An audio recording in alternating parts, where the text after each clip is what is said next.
Charlie, Stanley, don't make me call you again. We're apart.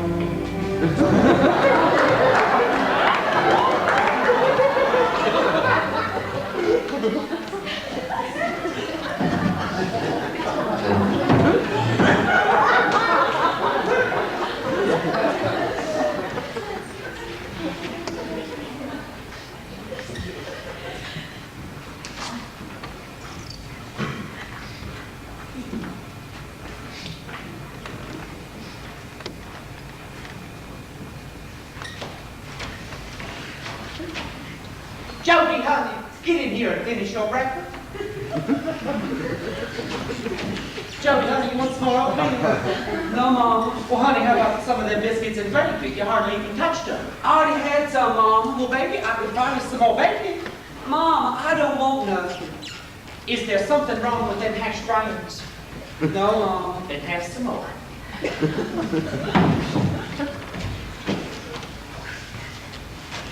Jody, what's that out there on that back porch?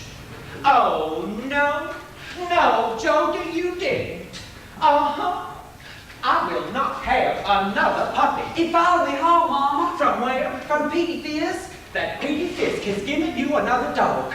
He saves the dogs of the world and sends them home for me to feed. Well, you can't have another dog. 8 dogs is too many. You cannot have another dog, little Jody. I'll take care of it, Mama. Honey, it's not a matter of taking care of it. It's not normal. It's not normal for you to have 8 to 10 dogs following you all the time. Don't let that dog in the house. That reporter from Houston will be here any minute.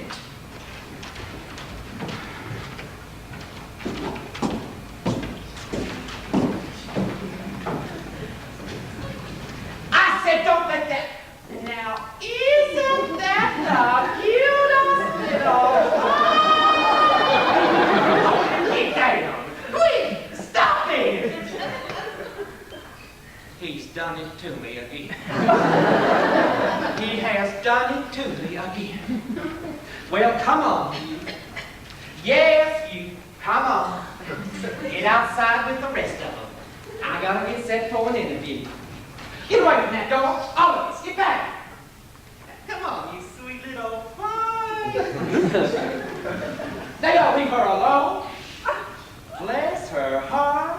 Isn't she cute? I could kill that goddamn Petey Fisk. Stanley, honey, you want some oatmeal? Well, honey, how about some of those biscuits? Will you try some hash brown? Oh, Mama, get off. I'll get some M&Ms on the way to trade school. Stanley, man does not live by M&Ms alone. Oh, Mama, get off. And don't you lie to me about trade school. Vera Carr says you spent half the morning yesterday sitting in your car in front of the grocery store. Well, Vera Carr can kiss my rusty butt. Stanley, don't you start. Mom, I'd be all right if Charlene would stop it. I wish to God that you and your sister would quit that fight. Oh, I heard her up there groaning. Stanley, she'll hear you. Locks the door, turns on the water, starts groaning. Stanley.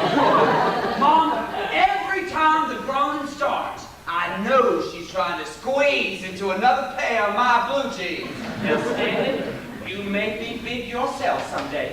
If I am, shoot me. Stanley! Mama, she's ripped out 3 pair of my best Wranglers in the past month. Charlene! Charlene! I know you can hear me. Get out of Stanley's jeans now.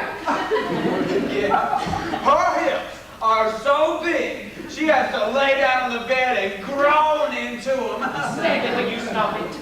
Now we're going to find her a good doctor. You better find her a good surgeon. Stanley, get out of here before you drive me to a rubber room at Big Springs. Oh. Charlene! Charlene! Get out of Stanley's jeans. You know you're too big to fit in them.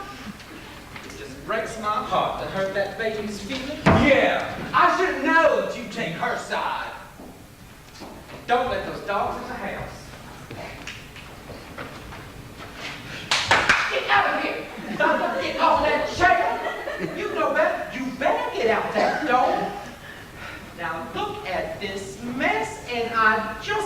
about this house.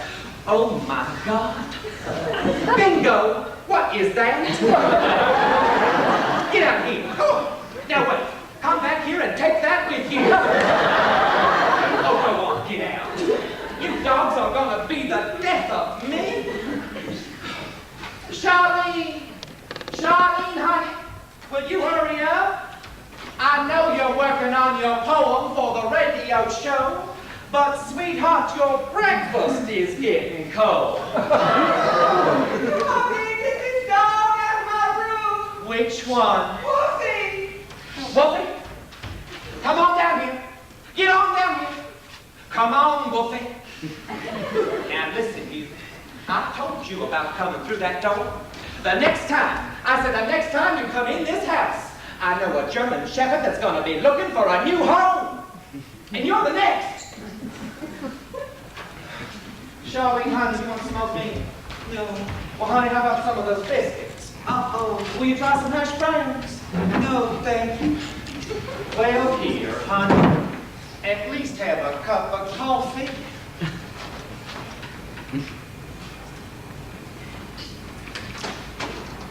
Charlene, honey, now stop it. Remember that agreement we made that we're going to use Sweet and Slender in our coffee? I used Sweet and Slender when I still had something to live for, Mother. What's wrong? Nothing. Well, why are you mad? I'm not. Charlene, snap.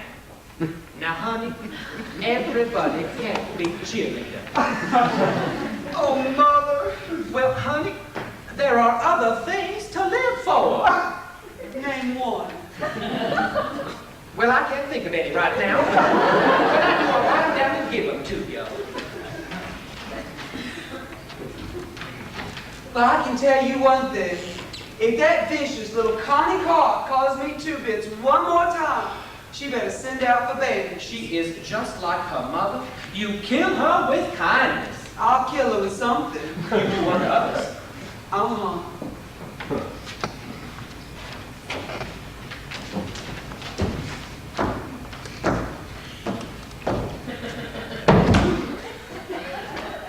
And don't let those damn dogs in the house. Get out of here. I wish you would get on that table. Please get on that table. Trixie, darling, now come on, honey. You girls know better. Wolfie, you come through that door one more time, and you're gonna need drugs to kill the pain. Now, I have had it. Oh, it's that reporter. Come in. I said I was coming. But you're just gonna have to hold on to your horses. I said I was coming.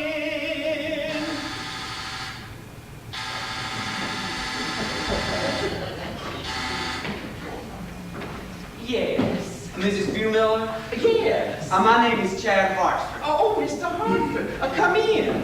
Can I get you something to drink? A cup of coffee. No, I don't think I want anything to drink. I'm in a bit of a hurry. Can we get right to the interview? Well, certainly.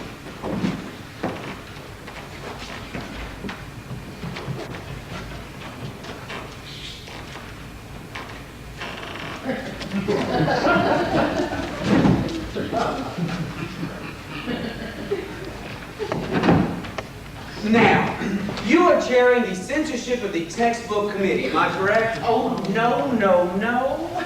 That's the Reverend Spikes who heads that committee. Although I am a member. We're going to have a meeting this afternoon, by the way. But please don't come. Reverend Spikes, he just hates the press.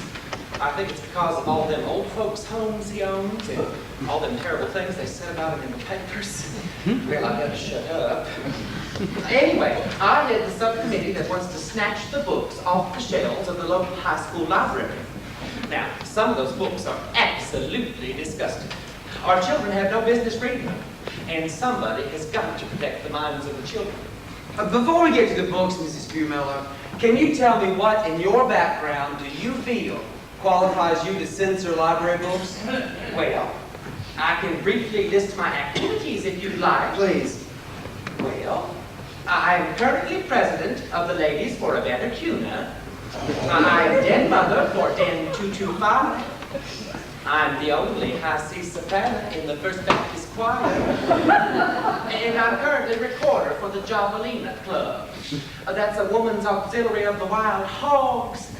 It's kind of a break-off of the Lions Club. We just thought the Lions were too liberal. I'm the former head of the local BBB. That's Better Baptist Bureau. And I'm a member of our shut-in visiting squad, the Tuna Helpers. And I'm president and co-founder of Citizens for Fewer Blacks in Literature. Thank you, Mrs. Bueller. I think I get the idea. Well, all right. Now, what exactly are the books that you want to remove from the library shelves? Well, now, there's 4 of them that we're going to try to have removed nationwide, and then we're going to go from there. What are the books, Mrs. Bueller? Roots. Now, we don't deny that Roots has been a very popular TV series, but we feel it only shows one side of the slavery issue. Go on. Bury my heart at Wounded Knee. Well, it's the most disgusting title to begin with. It just makes me want to herb. It vilifies a great American, General Custer, and it encourages the reader to believe that the United States government can't be trusted in making any treaties. So what's next? Huckleberry Finn by Mark Twain. Did he write that? Uh-huh. Now, that book shows a pre-teenage boy avoiding his chores, running away from home, cohorting with a Negro convict, and putting on woman's clothes. Go on. Romeo and Juliet. What, pray tell, is wrong with Romeo and Juliet? It just shows sex among teenagers, that's all. And we're not for that. And we're certainly not going to encourage it. Besides, it shows a rampant disrespect for parental authority. You are aware that William Shakespeare wrote that play? Oh, yes, we are. And we're looking into the rest of his stuff, too. He wrote Barefoot in the Park, didn't he? Mrs. Bueller, quite often these days, people claim they talk to God. Do you talk to God? Well, I pray. That's not what I ask you, Mrs. Bueller. I ask if you talk to God directly. Well, no, I don't. But he leaves little messages for me. Forever and spice. And secondhand messages from the Lord is good enough for me. Thank you, Mrs. Bueller. I think I've got one hell of a story. Well, don't rush off. I have other interesting things to tell you about Tuna. I'm sure it just boggles the mind, Mrs. Bueller, but I really must run. Now, wait a minute. What was the name of your magazine? Intellect. I don't believe we have that here in Tuna. I'll see that you get a copy. Goodbye, Mrs. Bueller. Well,